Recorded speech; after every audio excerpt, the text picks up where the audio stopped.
Você confia nas notícias da TV? Se a resposta for não, você faz parte de um grupo que vem crescendo cada vez mais em nosso país. A credibilidade da velha mídia tem perdido cada vez mais relevância. A imparcialidade dos grandes jornais e a falta de comprometimento com a verdade fez com que uma alternativa paralela surgisse em nosso país. Somos uma mídia independente que não aceita R$1 do dinheiro público. Nós realizamos o nosso trabalho por conta do seu José, da Ana, do Carlos e da Vitória. São brasileiros de todo o Brasil que decidiram apoiar o nosso trabalho. Isso significa independência. É justamente essa palavra que permite um trabalho sério e comprometido com a verdade. Não adianta mais reclamarmos da velha mídia e não construirmos uma nova. Você está recebendo a oportunidade de apoiar a educação e a cultura das próximas gerações. Nós contamos com você e até breve.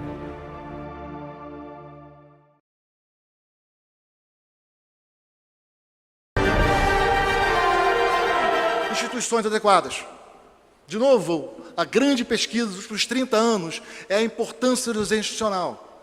E aí eu provoco um pouco vocês, que a gente fica muito nesse debate Estado, mercado, mercado, Estado. E esse debate é para lá de superficial. Não há mercado sem Estado. Você precisa das instituições. A questão é, sabemos desenhar as instituições de forma adequada? Que tipo de instituições são mais adequadas e propícias ao crescimento? Você precisa de um judiciário para dirimir conflitos. Você precisa de regras de jogo para setores de infraestrutura. Não é tão simples assim. Tenta desenhar um mercado de energia elétrica. Não tem mercado mais complicado para você desenhar as regras para ele funcionar, fazer leilão de transmissão de ondas. Tem técnica também. Como é que a gente testa isso? Você tem todas as variáveis dos países, faz indicador, por exemplo, da eficiência do judiciário. Quanto tempo demora a retomar um bem dado em garantia em caso de inadimplência? Pode ser uma casa, um carro, um bem de capital. Nós temos esses dados para todos os países. Qual é o grau de liberdade no espaço de contratos para pactuação de uma relação de dívida? Qual é o grau de liberdade numa relação de trabalho? Quanto que as partes podem negociar? Todos os países têm algum tipo de restrição. Alguns países têm menos restrições. Regra geral, os países de origem anglo-saxã, o espaço de contratos é muito mais amplo. O que a sociedade pode livremente determinar é muito mais amplo. Outros países restringem bastante. Tipicamente, países latino-americanos. A gente sabe quem deu certo e quem não deu. A qualidade de instrumentos de crédito e capital. Invariavelmente, a boa pesquisa acadêmica, com muito dado, muito controle, indica que países onde o judiciário é mais eficiente, onde é mais fácil retomar uma garantia em caso de inadimplência, onde há maior liberdade contratual, ela nunca é plena, nunca é plena. Mas quando há maior liberdade contratual, esses países ficam mais ricos. Há uma literatura imensa nessa direção dos últimos 25 anos. Como eu disse, a vida é mais difícil do que achar que é Estado ou mercado. Né? Bem mais difícil. Mas qual o Estado que a gente precisa? E esse é o debate. Que tipo de instrumentos de política pública, de intervenção, são necessárias a que os mercados funcionem bem? Em alguns casos, é muito fácil. Na maioria dos mercados, é fácil. Olha, você precisa ter liberdade de contratos. Né? E o papel das instituições é garantir que os contratos sejam honrados e resolver conflitos. Não precisa muita confusão. A grande maioria dos mercados funcionam bem com regras muito básicas de direito de propriedade.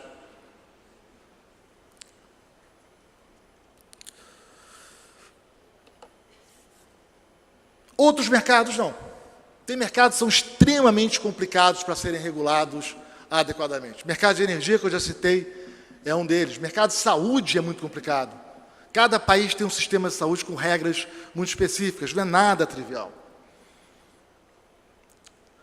Por outro lado, nós também sabemos que a regulação, a intervenção pública mal feita ou o controle excessivo está correlacionado com os países que crescem pouco. A intervenção em demasia, a discricionariedade, o poder público podendo mudar a regra do jogo ou a forma de intervenção com muita frequência, está associado aos países mais pobres. O caso do Brasil, isso é particularmente severo. Nós temos um país com uma regulação demasiada em diversas áreas. Meu mercado de trabalho ainda tem uma regulação muito pesada e ela é complexa, ela é contraditória. Isso gera um contencioso trabalhista imenso no país.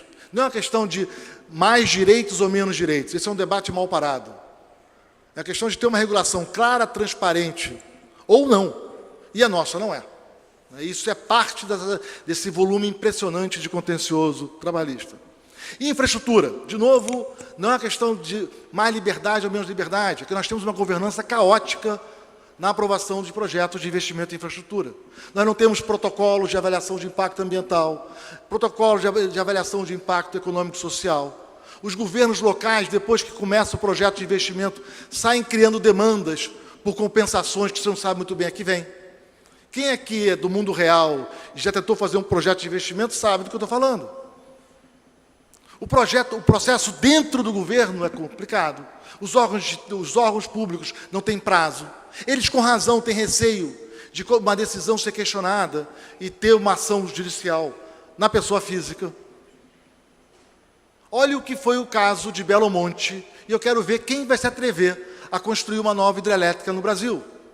Um projeto atrapalhado, confuso, que saiu metade do que deveria, com indenizações que ninguém sabia, um contencioso imenso.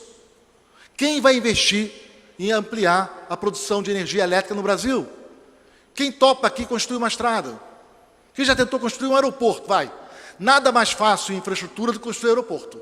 Você não precisa de quase nada. Um geradorzinho, um pouco de asfalto e uma casinha. Isso dá um aeroporto. Não precisa de muita coisa, gente. Se tem uma obra simples, tenta construir um aeroporto no Brasil. Mas se não tem investimento em infraestrutura, como é que nós vamos crescer? Vem 120 bilhões de dólares, o Brasil indo bem. E daí? Cadê energia? Cadê estrada? Cadê porto? Vem dinheiro para comprar o que já existe. Mas o nosso crescimento potencial, não digo o crescimento do ano que vem, eu não sou macroeconomista, eu não me preocupo com previsões 6 meses, um ano, o que vai ser os juros. Preocupado com o crescimento do país para a próxima geração. E o nosso crescimento potencial hoje é de 1%, pouco mais, pouco menos, 1,5%. Uma população que cresce 0,7% em idade de trabalhar, uma produtividade que está estagnada e que no auge cresceu 1,5%. No auge dos anos 2000 cresceu 1,5%. Crescimento depende da oferta. Provavelmente, há uns 10 anos atrás, a estimativa é que da diferença entre o nosso crescimento, que na época não era ruim, não era nada ruim, e o do leste asiático, 20% é infraestrutura. É um nó imenso a desatar. Esse nó requer trabalho de gestão, coordenação dos órgãos de governo, protocolos, melhor administração dos conflitos. Não é nada que se resolva com uma grande lei, uma grande ideia. É trabalho duro. Nós temos fragilidades, às vezes, reguladoras, nem sabemos mesmo quais são as suas atribuições, né? Temos as regras do jogo completamente alteradas, empresas que foram fragilizadas por intervenções desastrosas. Setor de óleo e gás, a mudança do marco do monopólio da Petrobras, regras de conteúdo nacional, intervenção no setor elétrico. Olha como é que está a situação do setor elétrico e do setor de telefonia. A gente não acha que faz essas intervenções, machuca as empresas como machucamos por decisões arbitrárias e que o investimento vai vir ano que vem com alegria. A economia tem memória, os investidores têm memória. Todos perdemos. Comércio exterior, de novo, uma agenda oportunista. A sociedade com o governo liderou uma agenda oportunista de sair distribuindo proteções setoriais, barreiras ex-tarifárias. Não é que as nossas tarifas são altas. Tenta ultrapassar as barreiras ex-tarifárias. Não conseguimos. O Brasil deve ser a economia mais fechada do mundo no que se refere a comércio exterior de manufaturas. O que isso causa? Isso gera emprego? Não, isso gera pobreza. Por quê? O bem de capital mais eficiente descoberto na Alemanha não chega no Brasil. A gente tem que cobrar peças e bens de capital de empresas que não têm escala, porque elas só produzem para o mercado brasileiro, porque só aqui elas sobrevivem. Se não tem escala, são pouco produtivas, são mais caras. Isso contamina toda a cadeia produtiva. Toda a cadeia produtiva sofre pelas proteções setoriais disseminadas.